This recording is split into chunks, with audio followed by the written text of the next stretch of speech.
Alhamdulillah, nahmaduhu wa nasta'inuhu wa nastaghfiruh wa na'udzu billahi min shururi anfusina wa min sayyiati a'malina, may yahdihillahu fala mudilla lahu wa may yudlil fala hadiya lahu. Asyhadu an la ilaha illallah wahdahu la syarika lahu wa asyhadu anna Muhammadan abduhu wa rasuluh alladzi la nabiyya ba'dah.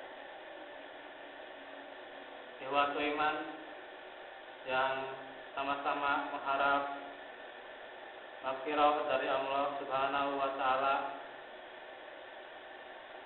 segala puji baginya, tentunya dengan kuasanya dan juga dengan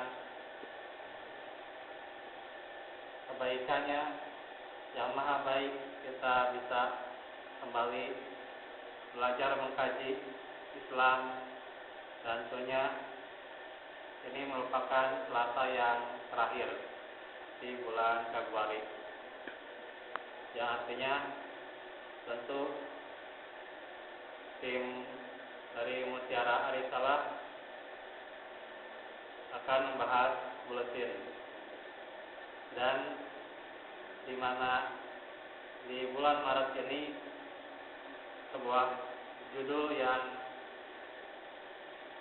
tentunya sangat menarik dalam tantangan di mana yang dihadapi saat ini adalah bagaimana kita menghadapi berbagai ujian, berbagai bala, dan semua itu adalah fitnah yang nyata. Tentunya ada sikap-sikap yang ditunjukkan di dalam Al-Quran dalam menghadapi fitnah, yaitu maka diambil dari surat An-Nahl ayat 126 sampai 128. Ini menerangkan bahwa kesabaran yang utama. Silakan kita buka saja ayatnya. A'udzubillahi minasyaitonirrajim. Wa in aqabtum fa'aqibu bimithli ma uqibtum bih. Wa la in sabartum lahuwa khairul lis-sabirin. Dan jika kalian memberikan balasan, maka balaslah dengan balasan yang sama dengan siksaan yang ditimpakan kepadamu. Akan tetapi jika kalian bersabar, sesungguhnya itu adalah yang lebih baik bagi orang-orang yang bersabar. Nah, karena itu bagaimana dalam surat An-Nahl ayat 126 ini kita akan bahas sedikit, di mana di buletin disebutkan ayat-ayatnya 126, 127, 128, bahwa di mana ini adalah lanjutan dari makna sabar. Kalau mau ditulis judulnya makna sabar bagian yang keempat. Cuman karena tantangan yang kita hadapi, maka ditambahkan menghadapi fitnah, sabar yang utama. Karena itulah bagaimana makna sabar di sini adalah bagaimana, yaitu membalas. Karena sabar tidak hanya diam. Ya, secara definisi memang sabar itu adalah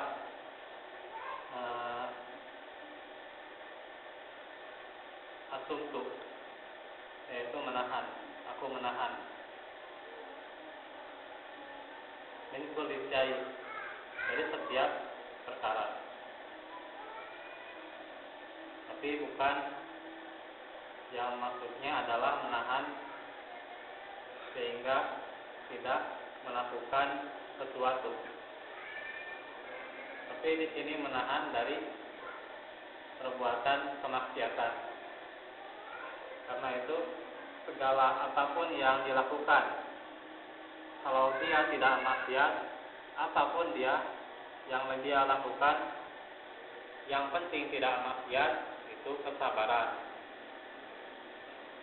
Nah, itu menahan segala sesuatunya. Karena itulah bagaimana kesabaran ini adalah melakukan sesuatu.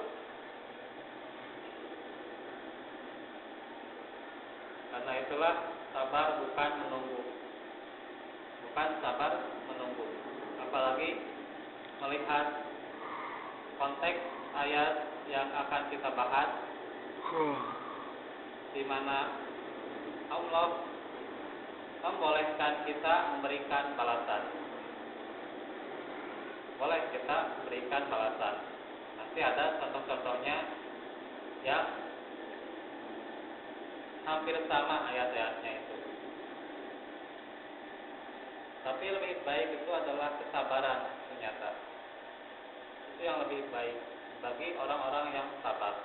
Artinya bagaimana dirinya sudah memupuk kesabaran, menjadi orang yang sabar mengenai suatu hal, terjadi suatu hal, maka yang lebih baik adalah kesabaran. Nah, itulah. Dan juga wasbir wa ma sabruka illa billah. Maka bersabarlah, dan tiadalah kesabaranmu itu kecuali mengharapkan ridho dari Allah Subhanahu wa taala. Wala tahzan, dan janganlah kamu wahai Muhammad bersedih. Wala tahzan alaihim. Wala taku fi dhaiqim mimma yamkurun. Janganlah kamu bersedih hati terhadap mereka. Maksudnya di sini adalah terhadap cara mereka. Wala taku fi dhaiqim. Ada juga yang wala taku fi miryatim min liqa'i. Tapi itu beda lagi konteksnya.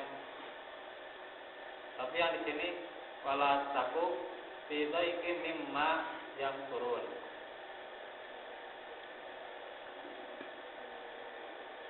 Dan janganlah kamu bersempit dada atau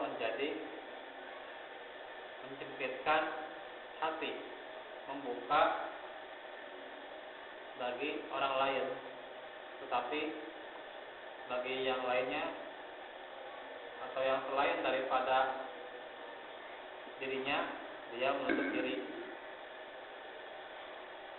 terhadap apa yang mereka tipu dayakan.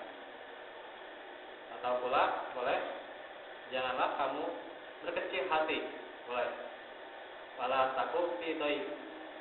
Janganlah kamu berkecil hati dari apa-apa yang mereka tipu dayakan. Ini kalau kita melihat asbabun nuzul dari surat An-Nahl ayat 127, itu adalah bagaimana terbunuhnya Hamzah. Hamzah ini adalah satu dari dua paman Rasulullah yang beriman. Ada Hamzah dan Abbas yang beriman itu. Abu Jahal atau Abu Lahab itu kafir, tidak mengikuti risalah Rasulullah. Sedangkan Hamzah dan Abbas mereka yang beriman. Hamzah terbunuh di perang Uhud. Karena itu para sahabat ada yang memberikan usulan supaya dibalas cara mereka itu. Lalu turun ayat, betul bahwa wayan betul faal ibu. Jika kalian memberikan balasan, maka balaslah kepada mereka. dengan hal yang sama. Bimislima uqibatum bih. Tapi karena kalian itu orang-orang yang sabar, berarti yang lebih baik wala in sabartum. Yang lebih baik adalah kesabaran kalian. Bahwa khairul lisabirin. Karena itulah Allah memberikan bahwa kesabaran ini harus menjadi sesuatu yang lebih utama dibandingkan yang lain, atau perkara yang diutamakan. Karena itulah tidak berkecil hati. Setelah kalah di peperangan Uhud, tidak berkecil hati. Maka tidak ada balasan yang dilakukan Nabi atas pembunuhan pamannya Hamzah. Karena kesabaran Rasulullah, sehingga wala tazal tidak bersedih hati, tenang Nabi itu, dan tidak berkecil hati. Inna Allaha ma'al ladzina taqaw wal ladzina hum muhsinun. Kemudian di sini tambahannya lagi bahwa Allah menguatkan orang-orang yang bertakwa, bahwa tenang saja, pertolongan Allah akan bersama orang-orang yang bertakwa, dan pertolongan Allah bersama orang-orang yang berbuat baik. Nah, itulah bagaimana kesabaran yang harus dipupuk dalam kita menghadapi berbagai ujian. Bisa jadi kita dipuji atau dicela, atau kita dijalankan amanah kita, atau dikhianati, atau kita diberikan sesuatu yang baik maupun yang buruk, maka tetaplah bersabar. Inilah yang lebih utama. Apakah dia itu dihormati atau dia itu direndahkan, sabar yang utama.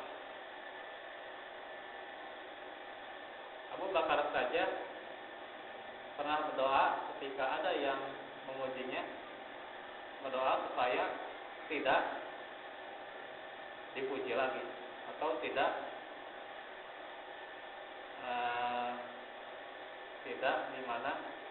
tidak terpengaruh, bahkan berlindung dari pujian itu. Karena itulah bagaimana Allah peringatkan, menambahkan bahwa orang-orang yang memupuk kesabaran itu dia memupuk ketakwaan, dan Allah bersama mereka. Pertolongannya akan datang. Orang-orang yang berbuat kebaikan, karena boleh jadi kalau kita membalas terjadi kerusakan-kerusakan yang menimbulkan korban dan seterusnya. Karena itulah lebih utama sikap ketakwaan yang dibina atas kesabaran dan menjadi orang-orang yang berbuat ihsan, berbuat baik. Nah, itulah bagaimana Ibnu Sirin menjelaskan bahwa adanya Allah itu memerintahkan adil supaya membalas, tapi seimbang dalam menunaikan hak. Jadi kalau kita mau membalas, kita harus adil. Tapi kalau kita mau menunaikan hak, harus seimbang. Seperti yang dinyatakan dalam ayat ini, yang dimaksud harusnya penulisannya fa'aqibu bimislima uqibatum bih. Maka balaslah dengan balasan yang sama, dengan siksaan yang ditimpakan kepadamu. Ada ayat-ayat yang serupa. Disebut juga di surat Asy-Syura, wa jazaa'u sayyi'atin sayyi'atun misluha. Dan balaslah suatu kejahatan dengan kejahatan yang serupa.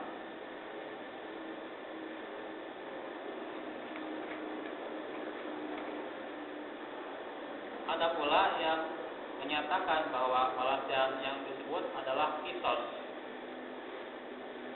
Dalam surat Al-Maidah ayat 45, wal juruha kisos, faman tasaddaqa bihi fa huwa kafaratul lah. Dan luka-luka tersebut ada kisosnya. Barang siapa yang melepaskan hak kisosnya itu, maka dia telah melepaskan hak itu menjadi penebus dosa atau kafarah baginya. Dan ada pula juga yang menyatakan bahwa balasan tersebut adalah menyerangnya lagi. Famani tada alaikum fa'tadu alaiki lima tada alaikum. Oleh karena itu, barang siapa yang menyerang kamu, maka seranglah dia dengan serangan yang seimbang terhadapmu. Nah, itu bagaimana ayat-ayat yang serupa. Dan di sini bagaimana adanya uslub dari Allah Subhanahu wa taala, metode Allah kalau mereka memberikan sesuatu, balas lagi. Baik itu adalah sesuatu yang menyenangkan atau yang menyulitkan, yang tidak kita sukai, balas lagi. Kebaikan dibalas kebaikan, kejahatan dibalas kejahatan. Yaitu ada dalam Al-Quran. Dan ini contoh ayat-ayatnya. Atau yang disebut juga kisos, bahwa orang yang dibunuh, maka kalau dalam Al-Quran adalah harus dibunuh kembali, seperti yang dilakukan di zaman Rasulullah. Namun tentunya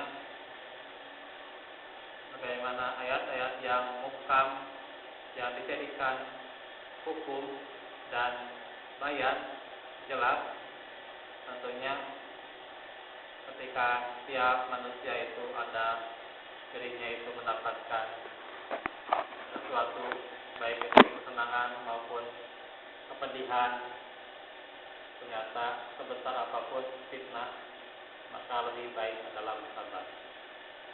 Artinya kalau lebih baik bersabar, maka apakah kita itu lebih baik membalas atau tidak? Nah, itulah banyak ayat-ayat yang menerangkan bisa infak jilati ia ahsan, membalas kejahatan itu dengan kebaikan, atau infak jilati ia ahsan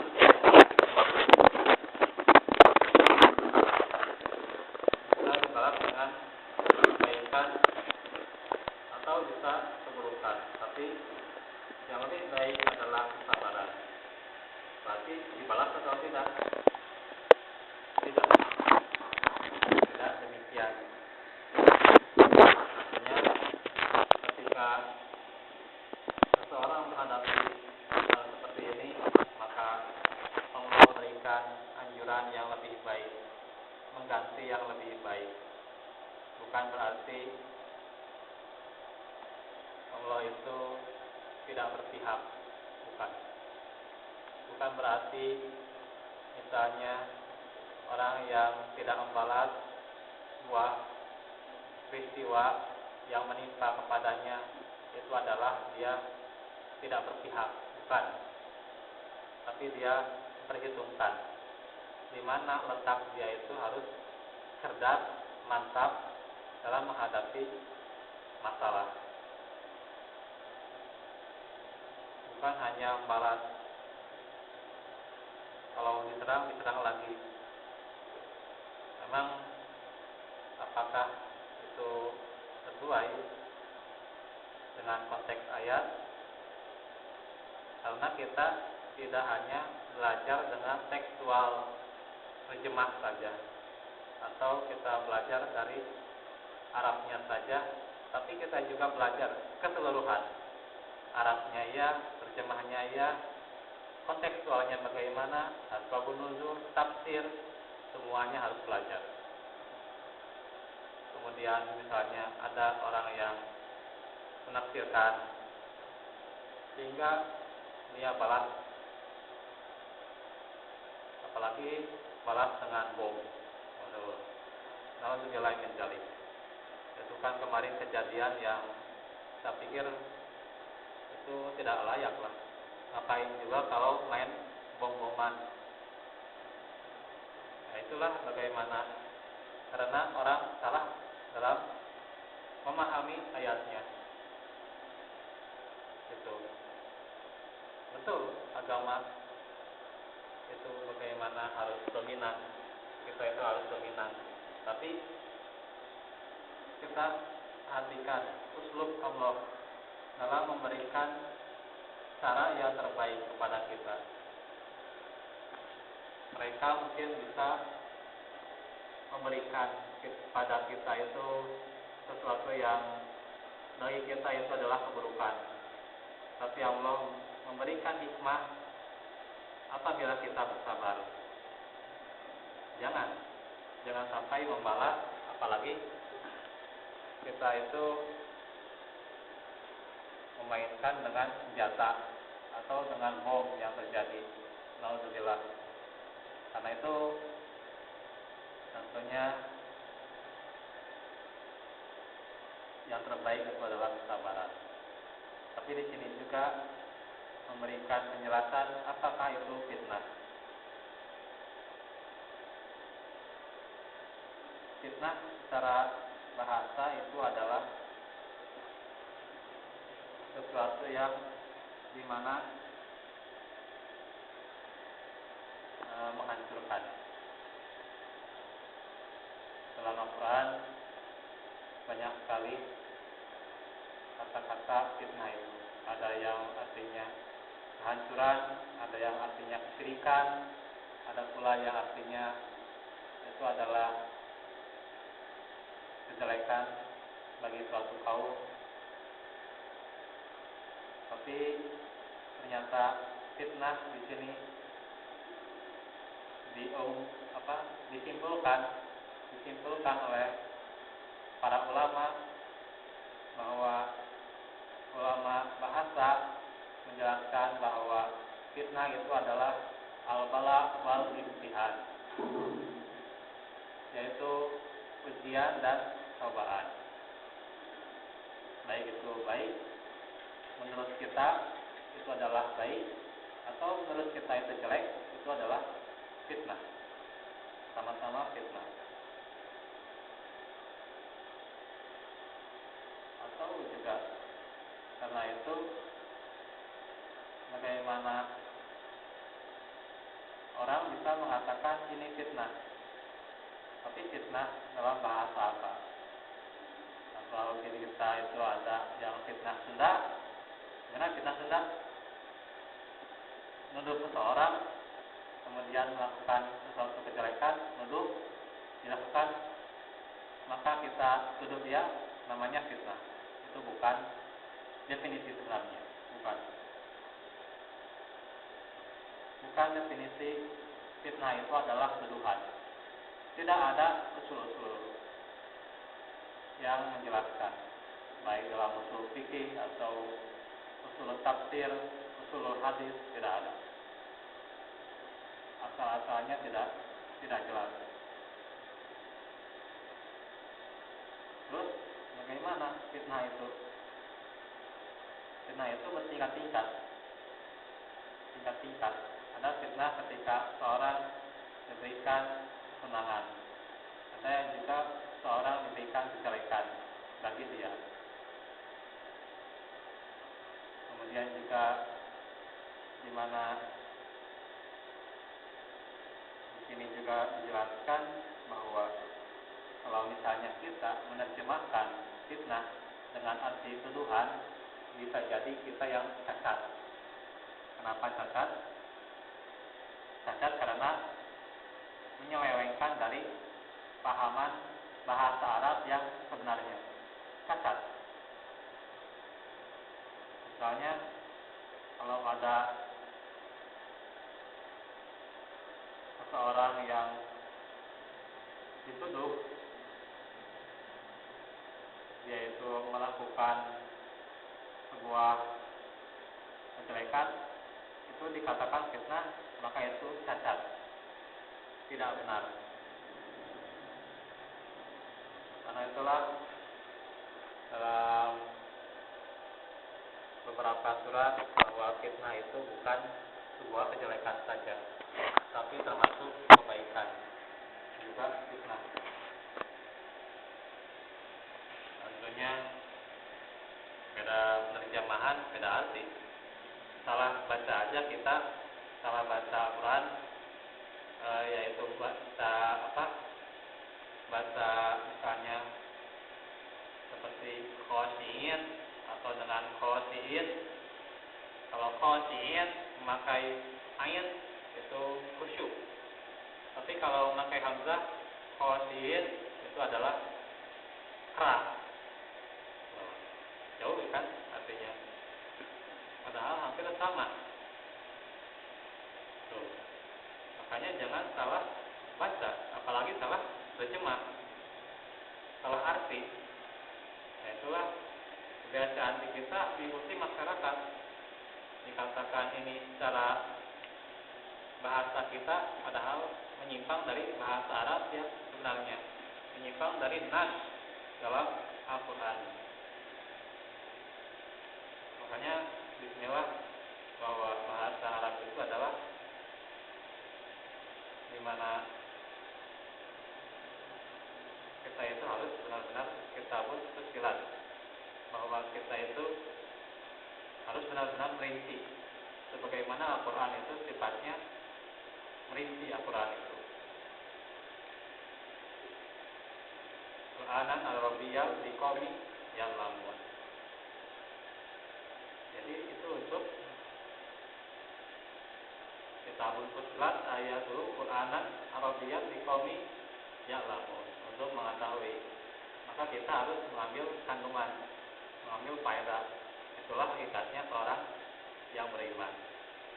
Itu kan kita sudah menjelaskan dalam tafsir Hidayatul Insan, orang yang beriman itu sejatinya mengambil faedah dalam Al-Quran, bukan menjadi senjata atau bukan menjadi kartu as. Nah, kartu as nanti kapan? Jadi ya ini apa maksudnya, saya itu bukan mengajarkan main tablet itu. Cuman kalau ya yang namanya kartu as itu ya, kalau main kartu gitu ya, itu kan kartu as bisa mengalahkan semua kartu, mau kartunya abal, ringin, atau yang nomor 10, yang pohon kan itu semuanya kalah sama kartu as. Nah, kita kebiasaan buat ngalahin debat atau ngalahin pendapat orang pakai dalil menjadi kartu as kita, mengalahkan semua pendapat. Itu yang saya maksud. Itu jadi kartu as itu ayat itu. Itu luar biasa kalau misalnya seseorang punya banyak hafalan kemudian ingin mengalahkan semua pendapat, sebagai kartu as ayat itu, mengalahkan semua pendapat. Nah, itu, tapi itu benar bukan menjadi hudan. Justru kalau misalnya ada suatu pendapat dikalahkan kebanyakan, malah menjadi acuh, bukan menjadi petunjuk. Nah, karena itu kita itu harus bisa menerima perbedaan pendapat selama ada dalil yang menerangkan. Ada dalil yang menerangkan perbedaan pendapat ini, kita harus menerima. Jadi bukan senjata. Bukan senjata atau misalnya berhujjah, tapi berhujjahnya bukan hujjah yang sesuai dengan apa yang dijelaskan dalam Al-Quran maupun As-Sunnah. Maka itu juga bukan hujjah yang benar. Karena hujjah yang benar itu harus benar-benar sesuai dengan apa yang diterangkan. Kalau kita mau berhujjah, baca dulu, mengerti bahasa Arab, asbabun nuzul, tafsir, hadis yang menjelaskan. Jangan langsung karena kita baca ayat langsung paham, langsung terangkan tanpa kita melihat bagaimana sisi-sisi apa yang mendukung dari ayat-ayat tersebut. Nah, itulah kesalahan di kita, cuma melihat satu sisi, tidak melihat dari segala sisi ayat tersebut, sehingga itulah dia ambil hujah untuk mengalahkan atau berhujah yang tidak sesuai. Itu tambahan saja supaya memang kita jangan kebiasaan mengambil sesuatu dari masyarakat, karena kita mengambil bahasa dari bahasa masyarakat tapi tidak sesuai. Karena itulah fitnah bisa juga kesenangan. Innama amwalukum wa auladukum fitnah wallahu indahu ajrun azim. Hanya saja harta-harta itu yang kalian miliki dan anak-anak kalian itu adalah fitnah, cobaan. Wallahu indahu ajrun azim. Dan di sisi Allah ada pahala yang besar apabila kita bisa memanfaatkannya atau menjadikannya tentunya dibelanjakan di jalan yang benar, menjadikan anak-anak itu menjadi soleh. Dan juga Allah firman bahwa sungguhnya harta-harta anak-anak itu menjadi ujian dan cobaan bagi makhluknya, agar bisa dijelaskan siapa yang taat dan siapa yang durhaka. Jadi apakah kita dengan punya harta anak itu apakah menjadi kita itu taat atau durhaka? Nabi Sulaiman juga pernah menjelaskan ilmu juga bisa menjadi fitnah atau bala, ujian. Karena fitnah di sini ujian. Yang benar itu ujian, fitnah itu ujian, cobaan. Kata Nabi Sulaiman, dia bluani ta'askuru au akfur. Ini adalah bala bagiku, ujian bagiku, ilmu aku itu. Segala yang aku miliki, dari ilmunya, kerajaannya, istri-istrinya, semuanya itu adalah ujian. Ta'askuru au akfur. Apakah aku akan mensyukurinya atau aku akan mengkufurinya? Nah, itu bagaimana? Apakah ini jadi kita itu bersyukur atau jadi orang-orang yang kufur? Dan banyak sekali ujian juga dari sesuatu yang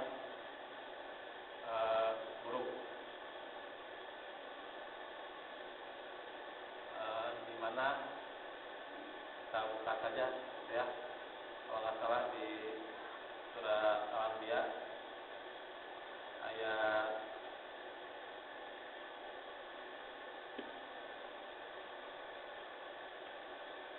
surah 21 Al-Anbiya itu ya, surah 28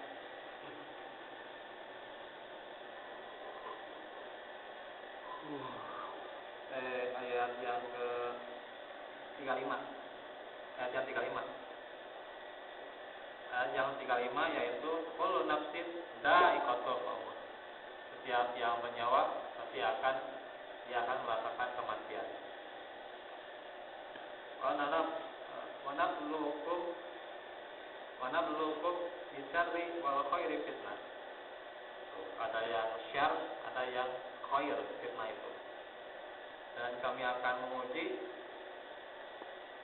yaitu dengan kejelekan dan kebaikan sebagai fitnah atau sebagai cobaan. Wa ilaina turja'un. Dan kepada kamilah mereka kembali. Karena itulah Allah juga menjelaskan dalam Al-Ankabut ayat yang kedua, ahasiban nasu ayyutraku ay yaqulu amanna wa hum la yuftanun. Apakah manusia itu mengira bahwa mereka dibiarkan saja, bahwa mereka itu mengatakan kami sudah beriman, padahal mereka tidak diuji. Di sini fitnah disebut dengan jamak fatanun, fitnatun, fitnatani, fatanun jamaknya. Artinya kalau misalnya kita itu beriman, maka jangan mengatakan bahwa tidak akan diberi ujian. Justru orang yang beriman banyak ujian, dan orang yang beriman itu pasti mendapatkan ujian, pasti. Itulah hadis, karena itulah ujian yang paling berat kepada orang-orang yang dimana asyadun nasi bala anil anbiya summat solihun. Ini kalau misalnya ada kata sayed menghadapi lam yang mati, berarti dibacanya bala anil anbiya, bukan bala al anbiya, bukan. Salah bacanya itu. Tapi pakai nun kecil kayak di Al-Qur'an. Kalau di Al-Qur'an kan ada nun yang kecil dan itu. Makanya dibaca bala anil anbiya, adanya nun kecil. Walaupun tidak ditulis di sini nun kecil, tapi itu adabnya dalam membaca, peraturannya pakai nun kecil. Nah itu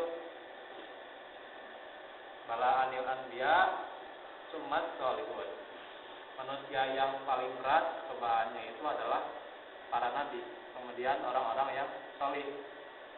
Summal amsalu fal amsalu, kemudian yang semisalnya, maka yang semisalnya pula. Kalau di sini terjemahnya orang-orang yang terkemuka, maksudnya yang semisal dengan orang-orang yang saleh. Siddiqin, syuhada, sama ujiannya berat. Yubtalar rajul, seseorang akan diuji ala hasabi dini, akan diuji sesuai dengan kadar din yang dia miliki. Fa'in kana fi dinihi sholat batun zida fil bilad. Jika dinnya itu atau keimanannya kuat, maka ujiannya diperberat pula. Jadi semakin kuat yaitu imannya, semakin diperberat ujiannya. Karena itu bersabarlah yang lebih baik. Kita bersabar dalam ketaatan, karena ketaatan juga harus memerlukan kesabaran. Kalau taat yang sabar, dia konsisten, dia istiqomah, konsisten, dawam. Tapi kalau yang tidak sabar, berarti dia tidak konsisten. Ada kalanya naik turun amal solihnya itu, naik turun amal solihnya. Karena itulah kenapa di Al-Quran digandengkan wasta'inu bis-sabri was-shalah, minta tolong kepada Allah dengan sabar dan salat. Karena ketaatan yang contohnya adalah salat, kalau dijalani dengan kesabaran, maka dia akan konsisten dan dia itu akan memperbaiki salatnya, meningkatkan lagi dari amal solehnya. Nah itulah bagaimana sabar dalam ketaatan, pula meninggalkan maksiat, pula menghadapi cobaan, serta yang belum juga terbahas bahwa dalam kitab Hilyatul Talibul Ilmi dan juga dalam tafsir Ibnu Katsir disebutkan juga sabar terhadap manusia. Kalau manusia itu memuji atau mencela kita, atau manusia itu melapangkan atau menyempitkan kita, maksudnya kita dikasih atau kita diutangi gitu ya. Ya, sabar sebenarnya. Itu ya, dia itu sabar itu dalam keadaan yang lapang maupun yang sempit itu akan teguh dirinya, teguh, kuat hatinya, kuat, sehingga kalau pemikiran ahli hikmah dia mengatakan kalau dia mendapatkan kebaikan dia tidak akan terbang, tidak akan, yaitu tidak akan jadi Superman apa ya. Kalau kita ya jadi kuat kita akan jadi Superman, tidak akan.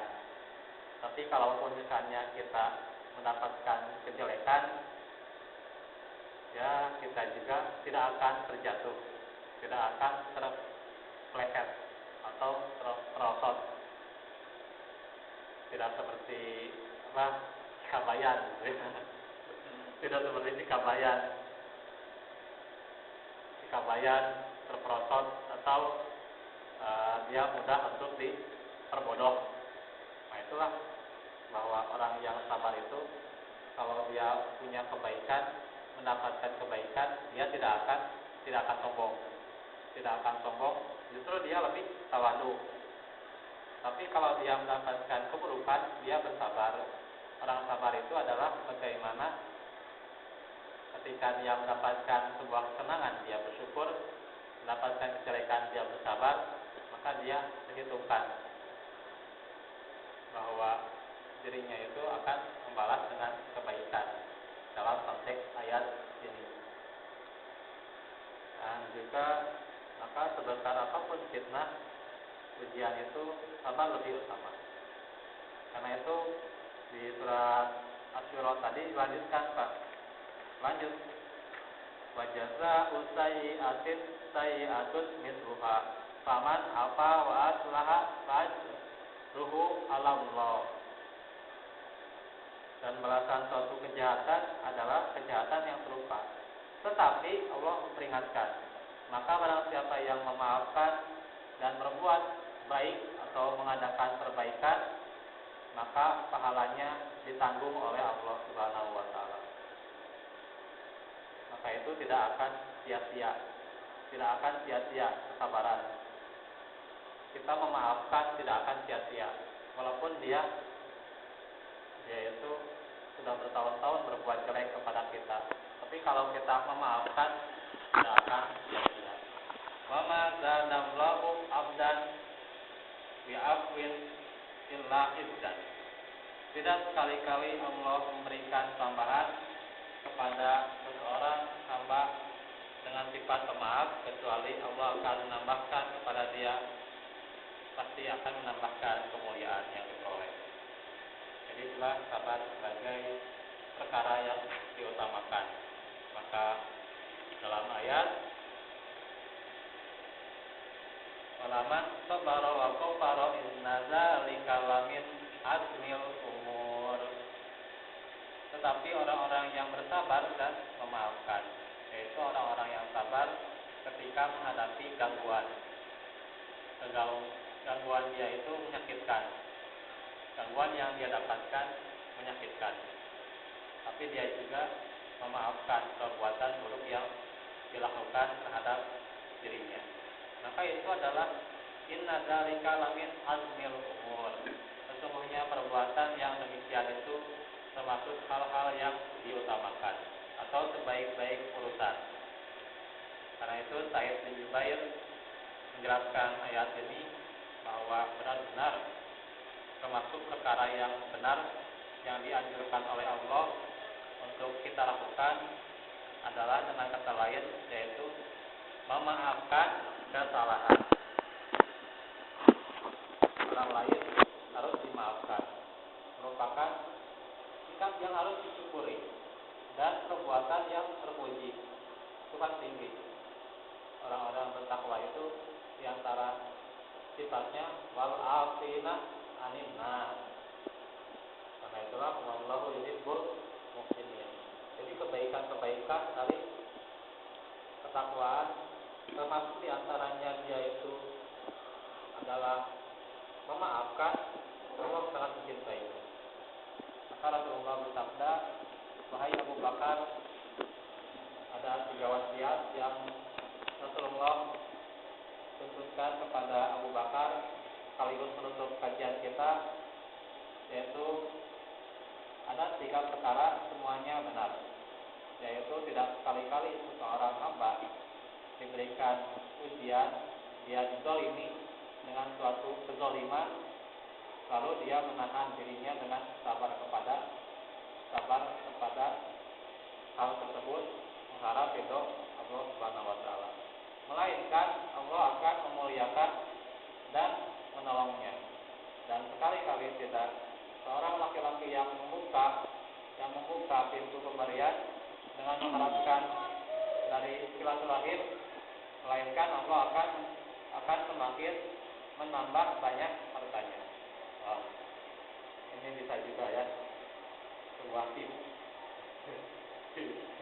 Kalau mau dapat rezeki silaturahim itu bisa, memang ada hadisnya. Tapi juga kita harus mencarinya, mengusahakannya, dan juga berdoa. Dan pula lebih cepat lagi ya. Dan tidak sekali-kali seorang laki-laki membuka pintu, maksudnya dia itu meminta-minta, tapi dia itu meminta-minta supaya banyak harta, supaya misalnya dia itu menjadi peminta-minta atau pengemis, melainkan Allah justru akan menyedikitkan atau mengurangi hartanya. Istilah sama. Jadi dari kajian kita dalam buletin ini memberikan sebuah penjelasan bahwa apabila kita mendapatkan yang baik maupun yang jelek, baik itu dari seseorang juga kita lapang maupun sempit, maka termasuk salah satu caranya adalah dengan memaafkan dan sabar. Sabar, menjadi orang yang sabar dan memaafkan. Itu karena dimana walaupun sebesar apapun ujian, atau misalnya kita dikriminalisasi, ya sabar saja. Dikriminalisasi ya sabar. Yang namanya kriminalisasi belum tentu benar. Namanya juga perkataan orang, ya sabar saja. Allah yang memberikan pertolongan dengan kesabaran kita, ya, itu salah satunya. Dan juga kesabaran di sini yang utama karena di mana Allah menunjukkan ayat-ayatnya supaya kita itu memupuk kesabaran, pupuk kesabaran kita. Kalau kita memupuk kesabaran, nanti terus bertambah bahwa itulah ketakwaan kita. Jadi itu saja dulu yang bisa kita bahas. Insyaallah besok dilanjut lagi tentang kitab Azimah Rasulullah, Agungan Akhlak Rasulullah Sallallahu Alaihi Wasallam. Kita akan di bagian yang pertama, sifat kerahmatan atau sifat rahmat kasih sayang Rasulullah Sallallahu Alaihi Wasallam. Itu saja dulu. Mohon maaf apabila ada kesalahan dan juga kekurangannya. Terima kasih. Semoga kita bisa selalu memupuk dari kebaikan-kebaikan termasuk kesabaran, sehingga terus pupuk kita dalam meningkatkan ketakwaan kita. Rabbana la tuzigh qulubana ba'da idh hadaytana wa hab lana min ladunka rahmah innaka antal wahhab. Rabbana atina fid dunya hasanah wa fil akhirati hasanah wa qina adzabannar. Aqulu qouli hadza wa astaghfirullaha li wa lakum. Assalamualaikum warahmatullahi wabarakatuh. Waalaikumsalam warahmatullahi wabarakatuh. Ki, ayo sewu tidinya. Ayo sewu, orang nyeri puteung euy. Ayo sewu.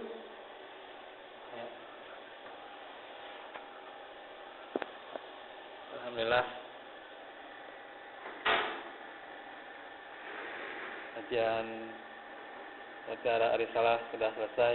Insyaallah kita lanjut lagi hari besok di hari Rabu asar. Semoga selalu lancar kebaikan kita. Wa akhiru da'wana alhamdulillahirabbil alamin.